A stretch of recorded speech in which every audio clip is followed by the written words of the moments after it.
Have you ever held an eggplant in your hand and wondered, why on earth is this called an eggplant? Especially when it's clearly purple and looks nothing like an egg. It's one of those names that seems to defy logic. The truth is, the story behind the word eggplant is a mix of history, culture, and a bit of linguistic confusion. Today, we're diving into how this curious vegetable got its unusual name, and trust me, it's more interesting than it seems. Right here, on History of Simple Things.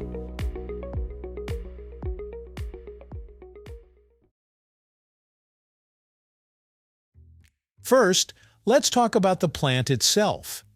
The eggplant, which is also known as aubergine in many parts of the world, belongs to the nightshade family, making it a relative of tomatoes, potatoes, and peppers.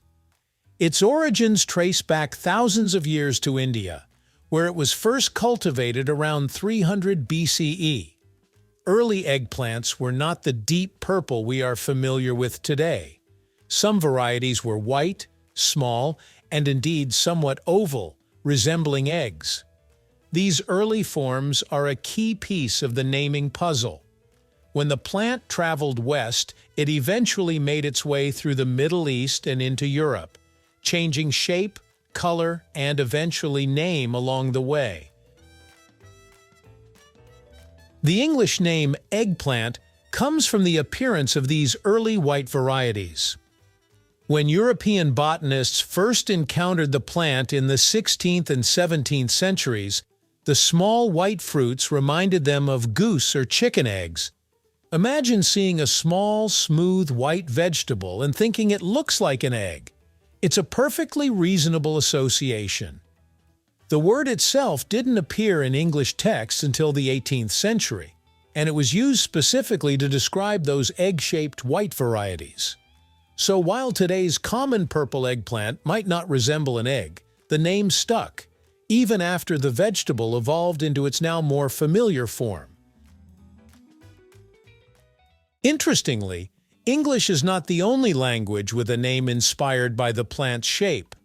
In French, it's called aubergine, which comes from the Arabic word al-badinjan. The Arabic term itself likely originated from the Persian badinjan, showing a long chain of linguistic borrowing. Spanish speakers use berenjena, which shares the same Persian root. Even though the names differ, many cultures notice something unique about the plant, whether it was its shape, its color, or simply its novelty as it spread across continents. English just happened to latch on to the egg-like shape. You might wonder why the English name eggplant didn't change even after purple varieties became more common. Part of the reason is that names often stick long after their original reference has faded. Think of other foods. Sweetbreads aren't sweet, and head cheese isn't cheese. Names can be stubborn, especially when they're already widely recognized. By the time purple eggplants became the standard in England and America, people were already familiar with the word eggplant. Changing it would have been confusing, so the original term remained. This is a common pattern in language evolution. Words often survive long past the point where they literally make sense. Here's a fun twist. Not all eggplants are purple. Some modern varieties come in shades of green, orange, or even striped patterns. There's also a small, round white variety that actually does look like tiny eggs. More than 400 years later, the original egg resemblance lives on. And beyond their appearance, eggplants have made a significant impact on cuisine around the world. From Italian eggplant parmesan to Middle Eastern baba ganoush, this humble vegetable has inspired countless dishes, even if its name continues to puzzle us. Another interesting layer to the story of the eggplant is how its name varies across the world, reflecting the paths it took on its global journey. In India, where it all began, it's called Brinjal, a term still widely used in South Asia. In Italy, it's melanzana, while in Germany it's aubergine, similar to the French. These names often trace back to Arabic or Persian roots, showing how the vegetable traveled through trade routes, carried by merchants and explorers.